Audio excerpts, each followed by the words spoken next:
My name is Evelyn Maddox.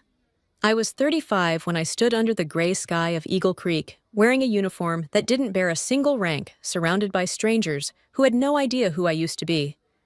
They called it Day 1 of Bootcamp. For me, it was Chapter 2. The gravel crunched sharp beneath my boots as we fell into formation. Across the courtyard, a raised platform waited, and on it stood my father, Colonel Warren Maddox, his whistle gleaming in the morning light, his voice already slicing through the air. When he reached my name on the roster, he paused. Then, loud enough for the entire base to hear, he said, "Should have left this one off the list. Waste of space, unfit for the field."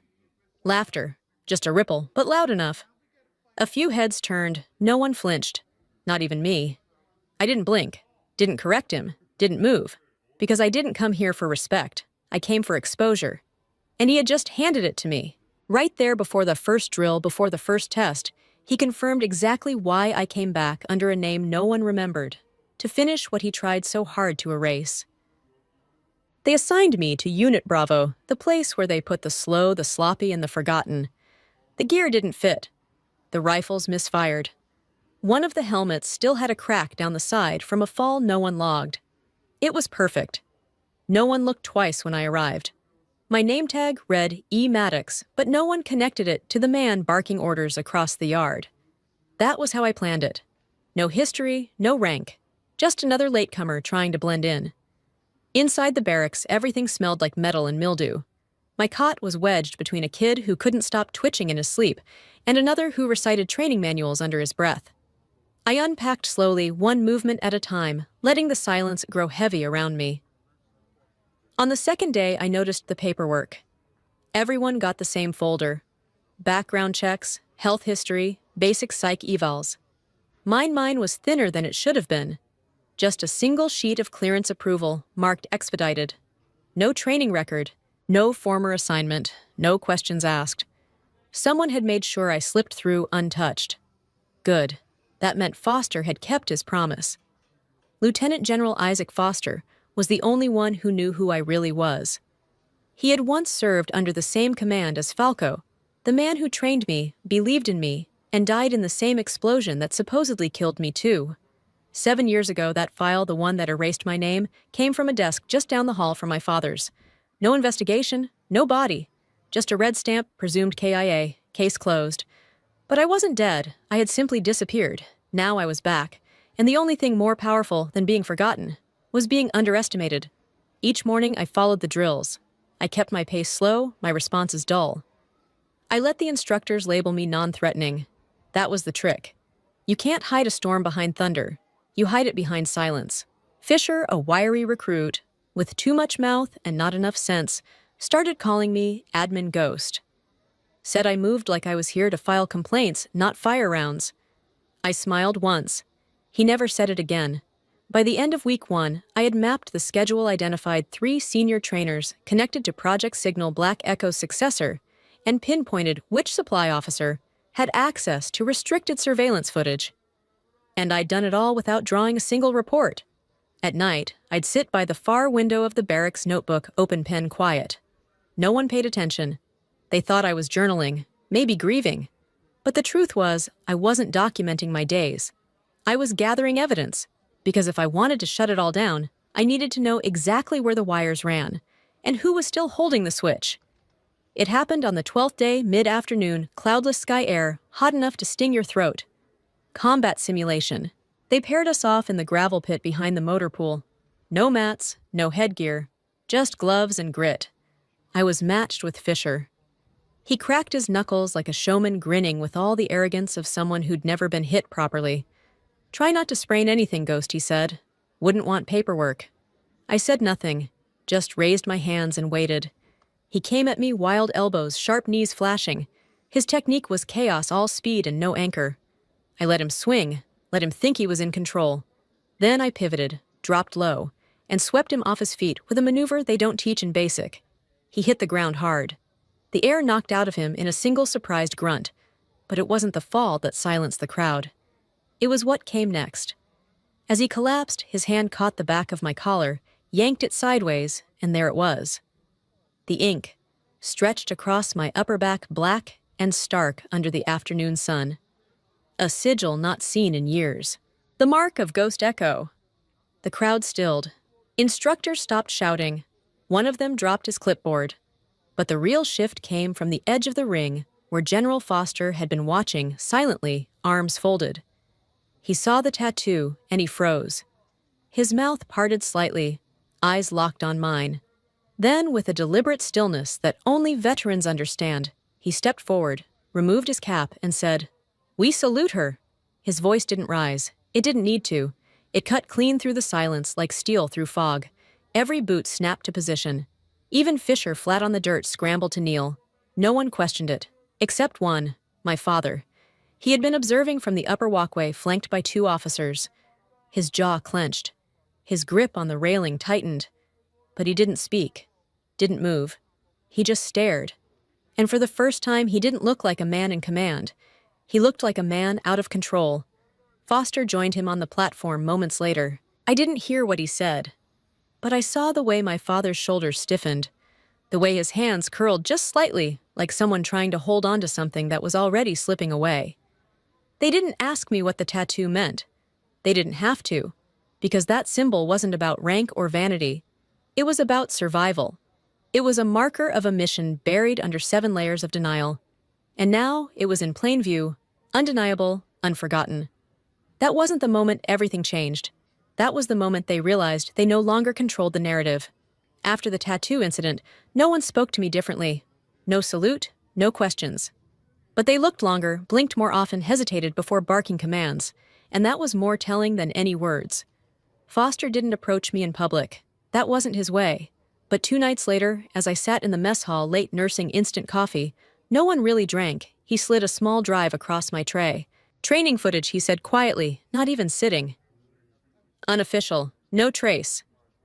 "You have 1 hour." He left before I could respond. Back in the barracks, I locked the door and plugged the drive into my offline terminal. The screen flickered to life, grainy footage loading second by second. No sound, just timestamp overlays and wide-angle views of rooms labeled as Tier 4 drills. Except they weren't drills. They were conditioning. Recruits blindfolded in metal crates. Simulated betrayal scenarios. Forced isolation until emotional breakdown. And one line written on the wall of the simulation chamber, printed in white paint. "If you're not ready to be forgotten, you're not ready to be used." I stared at that line for a long time. Falco, my old commander, used to say, "We train soldiers, not tools." This was something else. This was manipulation turned into doctrine. And I'd seen it before, back when Black Echo was quietly transitioning into something darker. Before the explosion. Before my name disappeared. This wasn't just about control anymore. It was about obedience at the cost of self. I shut the terminal down, wiped the system, burned the drive. The next morning, I filed a request under the policy code for inter-unit transfer behavior metrics, citing morale disparities in Bravo platoon. It looked harmless, boring even. That was the point. It allowed me access to the internal rosters and performance logs. I started making notes, names of instructors, timestamps of repeat isolation drills, discrepancies between reported outcomes, and footage I had seen. And then came the note. Slid under my door sometime before dawn. No signature, just one line printed neatly. "Policy won't save them, and it won't save you either." I stared at it for nearly a minute. Not out of fear, out of clarity, because they knew I was watching. And that meant I was finally close. They had tried to erase me once, quietly and clean. Now I was standing in the center of their blueprint, peeling back the layers. They weren't just trying to shape a new generation of soldiers. They were trying to build ghosts. But this time, the ghost was awake and writing everything down. I saw him again 3 days later, walking the perimeter near the advanced drills course, clipboard in hand, barking orders like the cadence came from his bones. Colonel Warren Maddox, my father, my former commanding officer, and the man who'd written my first erasure in black ink. He didn't flinch when he saw me, didn't pause. Just glanced once the way someone might look at a broken radio, silent, unbothered, irrelevant. "Paper pushers don't last out here," he said without looking. "Don't slow us down." Then he turned and walked away. I didn't answer. I didn't need to. That was his signature move. Pretend you never existed. Pretend it never mattered. 12 years ago, I was pulled from Project Obsidian without warning. I had passed every psychological screening, outscored 3 senior officers in tactical simulations. Falco himself had said I was the best operative he'd trained since the Gulf. But then the memo arrived. Psychologically unfit for final clearance. No hearing, no appeal, just one signature. His. He'd told people later it was a precaution. That I wasn't stable enough to lead. That I lacked judgment. That I cracked under pressure. But the truth was simpler. Falco chose me, not him. And Warren Maddox couldn't live with that. He'd spent decades building his image-decorated veteran expert tactician feared and respected by peers. But when the program chose someone else, his daughter, he rewrote the rules. He buried me with a single report. And now, here we were again. Only this time, I wasn't fighting for approval. I was here to dismantle the lie. I began to watch him not as a daughter, not even as a rival, but as a strategist. Every correction he gave a trainee was needlessly harsh. Every failed test was delivered with finality, never feedback. And during one exercise called Loss Protocol, meant to test leadership under pressure, he destroyed a young lieutenant in front of the entire squad for hesitating mid-mission. He tore the man's personnel file in half, called him a cautionary tale, said he'd never wear a command stripe again. I documented everything, quietly, without comment. I didn't want him removed, not yet. I wanted him visible, because I knew his kind. Men who survive by cutting others down, convinced their own shadow is the tallest thing in the room, but legacies built on silence don't survive exposure. They burn. That night, I sent an internal flag, not a formal complaint, not a personal attack. Just a pattern recognition notice logged into the observation system. Behavioral concerns, instructional inconsistency, no names. Yet. Because this wasn't about vengeance.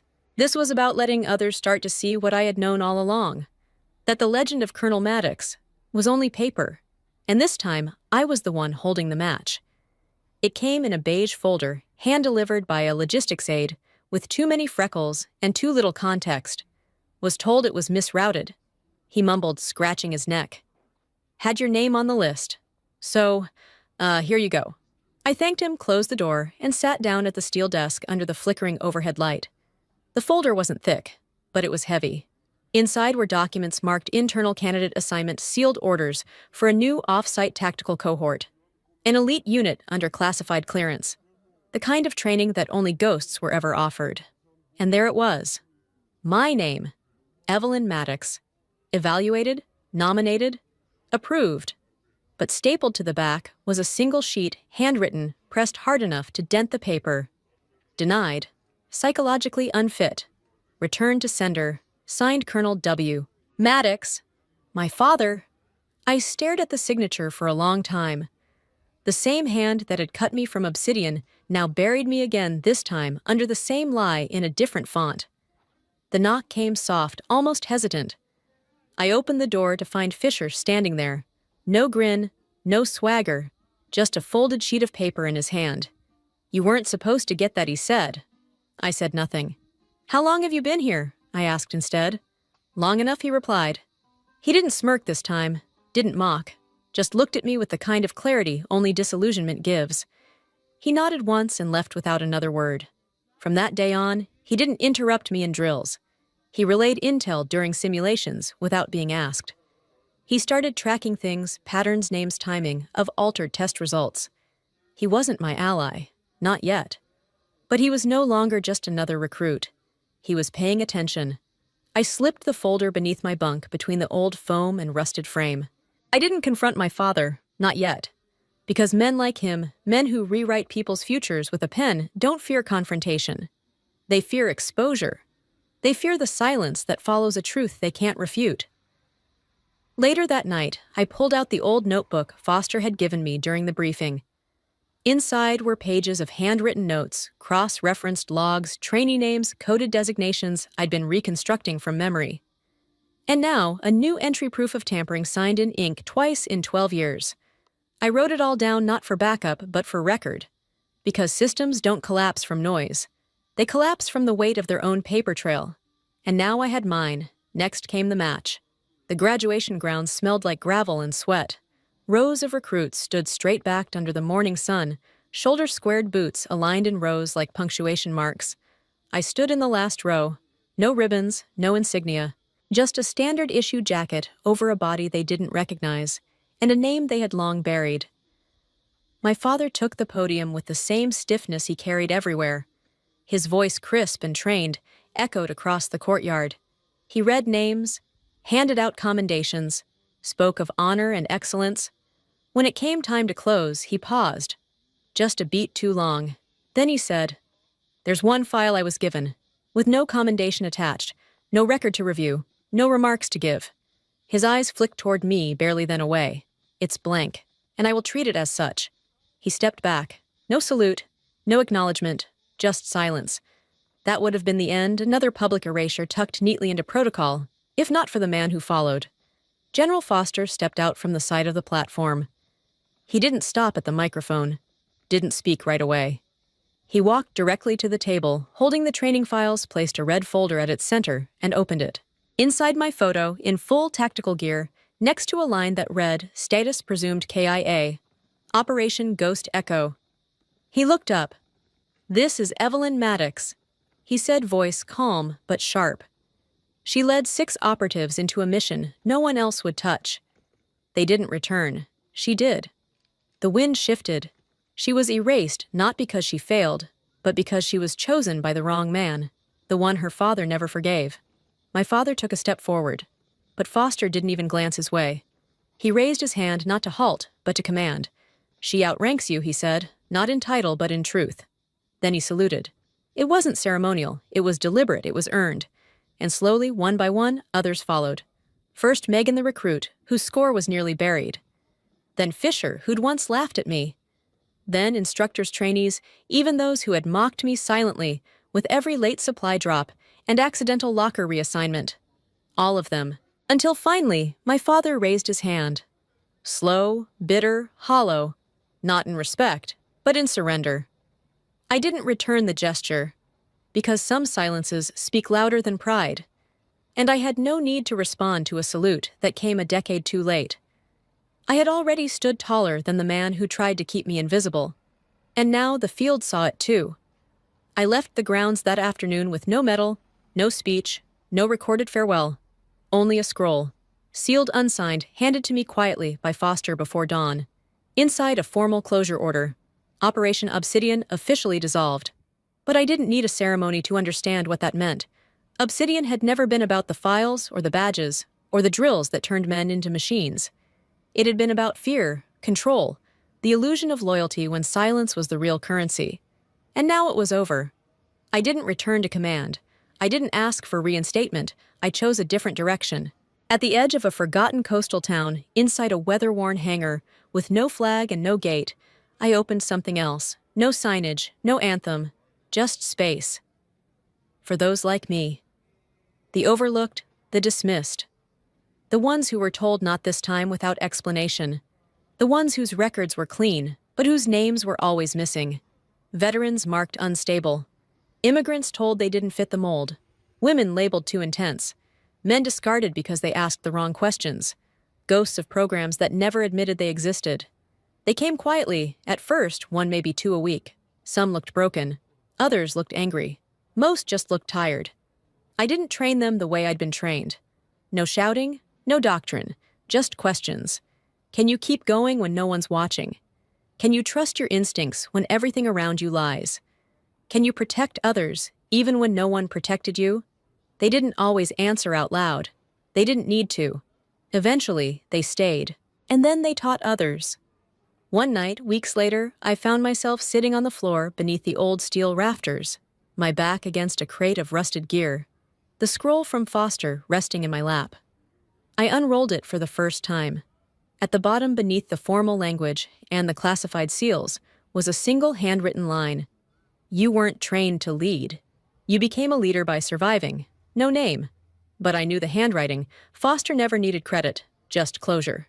I folded the paper carefully and tucked it into the back of my notebook, behind Megan's testimony, behind Fisher's ghost file, behind every entry that once marked me presumed dead. Obsidian had ended. But the people it shaped hadn't. We were still here, and we were no longer asking for permission to be seen. The next morning, I opened the hangar early. Wind swept through the doorway, carrying salt and dust, and something else momentum. A new recruit stood at the entrance.